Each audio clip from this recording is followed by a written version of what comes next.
Hi everybody, this is Becca. Thank you for watching my channel, BeccaTownSims. Today we are going to be looking at my Strangerville Main Street downtown area, and I'm going to be telling you guys the story of Elmer McCrudy, who was a Wild West bandit who died and whose body was used accidentally in Hollywood films until they realized, oops, that's a real dead body. So if you want to hear that story, stick around. First, I'm going to explain why this is the story I chose and tell you about what I'm building. So Strangerville, I think, is really cool to build in. I like all the plateaus and the red and the desert look, and it's kind of like the western United States. And so when I was trying to decide what to talk about, I was like, what would be better than like a real life kind of wild west story?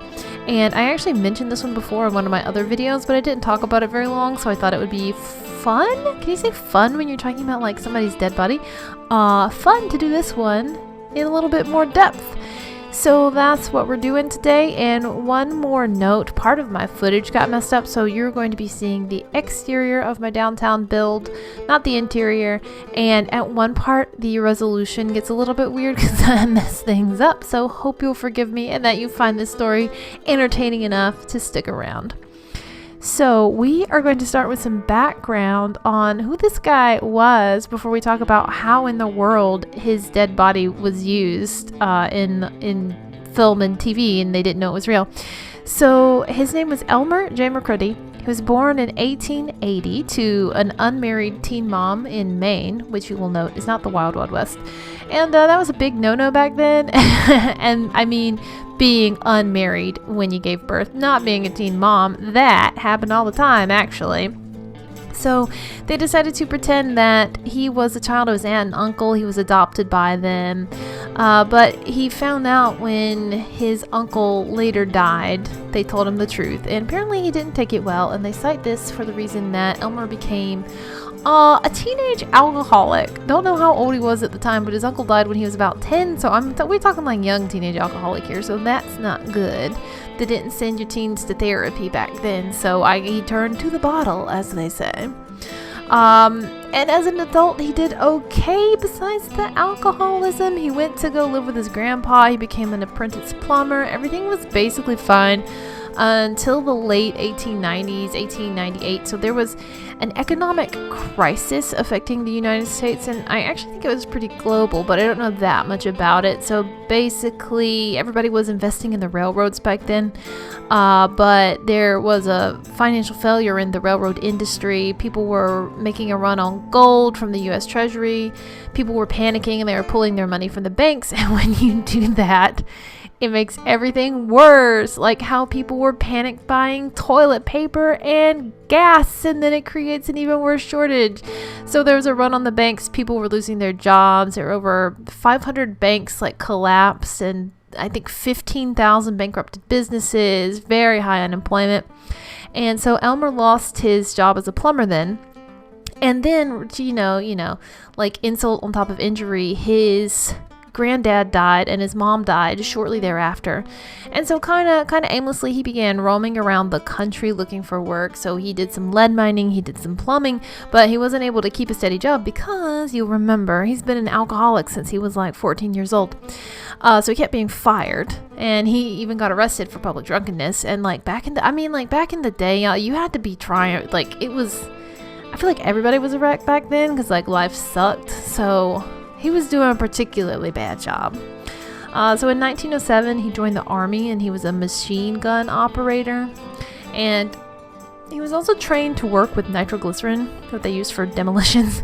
But he probably didn't get much training because, as you will soon learn, he did not seem very good at nitroglycerin.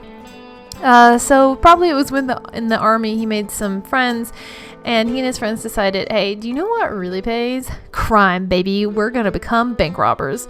So after he got out of the army in 1910, he immediately met up with his army buddy, And they were arrested like really shortly after because people were like, hey, yo, Elmer and his brother, they seem like they're gonna like rob something, because in their possession they found chisels, saws, gunpowder, nitroglycerin funnels, and here's the most obvious one, money sacks, like the cartoon money sacks you see like in Looney Tunes or whatever. Anyways, he was found not guilty though, because he was like, y'all don't know what you're talking about. This isn't for bank robbery, you idiots. I'm inventing like a special gun, and that's what I need all this stuff for. Well, the jury bought it. He got off. And then as soon as he was released from jail, he immediately basically like got a gang up and started trying to rob stuff. And most of his robberies went pretty badly because he decided that nitroglycerin was going to be like his I don't know, like, you know, Batman's got the bat. Elmer McCrudy was like, nitroglycerin is my thing. It's his MO. So here's a little rundown of some of his crimes. So he tried to rob a train with $4,000 in the safe, which was old-timey big bucks money. But he used too much nitroglycerin when he was trying to blow open the safe, and it destroyed it and melted and burned most of the money. So from that robbery, he only ended up with about $450 for which of the coins were not unmelted and stuck to the safe. So then they tried to rob a bank. So he spent about 2 hours trying to break through the bank wall with a hammer. And when that didn't work, he turned to his pal nitroglycerin. But he destroyed the wrong part. So he was like, okay, we gotta set this bomb again. So he set up his nitroglycerin, the fuse didn't light, and at that point, his lookout was like getting nervous, probably from the first failed explosion. So his lookout ran away, and so they had to cut their losses, and they were only able to grab some coins. So they got $150 in coins, and they split. So far, he's only been robbing like chump change, you know? So then he was going to attempt another robbery on a train, and this one was supposed to have $400,000, which now that's really old-timey big bucks. Except for what's super shady is that it was a payment from the U.S. government to the Osage Nation. It was Native American tribe, so like he was robbing from the Native Americans, which is, you know, that's super bad. But he got the wrong train, and he robbed a passenger train instead, and only got away with $46, some whiskey, a watch, a coat, and a revolver. And it was called in the papers the smallest train robbery in history, so pretty embarrassing. So he ran away from that, went to go to his friend's ranch where he got super drunk from the whiskey and fell asleep not knowing that there was a $2,000 bounty on his head, which is more than he ever stole. So the next morning, there were 3 sheriffs at the house. There's a shootout. Elmer was super drunk. Needless to say, he lost. So his body went to the funeral home, and back then the embalmers would do the body up and hope that the family would come to claim it if they didn't know who it was. But nobody came for Elmer because he didn't really have any family. So the undertaker displayed his body outside the funeral home to be like, hey, look how good my embalming is. Look at my handiwork. And it kind of got popular because he was like sold as like, not sold, but you know, he was advertised as like, this is a Wild West bandit and now he's dead. Come give me 10 cents and you can see him. So it was a little bit of an attraction, and it kind of became big news. So in 1906, a con man claimed to be his brother and showed up and bought the body. Well, he said he was, you know, taking him to be buried, but he actually used the body as a prop in his traveling carnival and featured it as the bandit who couldn't be taken alive. And then it got sold several times. So in 1922, the carnival sold the body to a museum of crime. In 1933, a director bought it and used it as like a don't do drugs kids prop. And he said that Elmer had died of like doing too much drugs, and that's why his body looked so bad, and displayed it in theater lobbies when you like came to see the movie. And he was starting to mummify by then, so like not even looking as alive as he did earlier in death. In 1949, the corpse was purchased in bulk and stored in a warehouse where they kept it with the wax figures, and where it was occasionally used in other films with wax figures. In 1968, it was sold to a wax museum, and then they rented it for an outdoor event, and it returned the body damaged. And so they were like, this looks too gross to put on display, so we're just going to keep this one in storage. And then it was sold again to a fun house.